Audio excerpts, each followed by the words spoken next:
हमारा itu first gate, itu second gate. Itu kami anggota FCC block.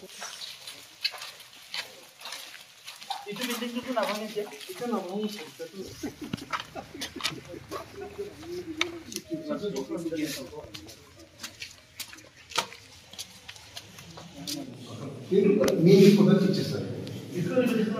Udalguri जिल्लानि बयनिख्रुइबो गोजामसिन गोजौ सोलोंथाइसालि दा बेखौ कलेज अथरिटिया गोबां खामानि मावनानै डेभेलप खालामगासिनो दङ दा बेवहाय जोङो बिटिआर सरकार हिसाबै बे फरायसालिमानि आरो जौगानायखौ लुबैयो आरो बेजों लोगोसे उदालगुरि कलेजाव अलरेडि बेवहाय इउनिभार्सिटि केम्पासबो फोसावनाय दङ दा बिनि खामानियाबो अलरेडि स्टार्ट जाहांबाय बेखौ लाफानानै बेवहाय नागनि एसेसमेन्टबो जागोन नाग फैगोन दा बे गासैखौबो लानानै प्रिन्सिपाल बिथाङा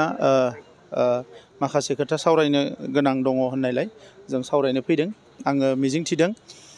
बे फरायसालिमाया बड'लेण्डनि गेजेरावनो जोबोद मोजां मोनसे फरायसालिमा जागोन आरो बिथांमोना सिनसियारलि गासैबो खामानिखौ मावगासिनो दङ जोङो बेवहाय आरोबाव माखासे स्टुडेन्टफोरनि थाखाय गुबुन गुबुन एक्टिभिटिबो बेवहाय दाजाबदेरनो सानदों जेरै सेटारडे आरो सानडेआव माखासे ओरिएन्टेशन कचिं आरो स्किल प्रग्रामफोरखौ बेवहाय लाबोनो सानदों जाहाथे उदालगुरिनि खाथि खाला थानाय ड्रप आउट जानाय स्टुडेन्टसफोर जायफोर कलेज गारबाय इउनिभार्सिटि गारबाय बिथांमोना बायदिसिना खामानिनि थाखाय आरो जबनि थाखाय माखासे ट्रेनिंफोरखौ बेवहायनो लानो हायो आरो बेजों लोगोसे स्पर्ट्सनि बिथिङाव गुबुन गुबुन बिथिङाव बे फरायसालिमाखौ जोङो बेवहाय फरायनाय फरायसाफोरजों लोगोसे उदालगुरि ओनसोलनि जोंनि लाइमोनफोरखौ बोरैहाय जरित खालामनो हायो बेनि थाखाय माखासे प्लेनिं सोलिगासिनो दङ आरो उदालगुरि कलेजाव एनसिसि जेरैखि जाया थिसननो नाजागासिनो दङ जोंनि बड'लेण्डआव गोदानै क'क्राझाराव जोङो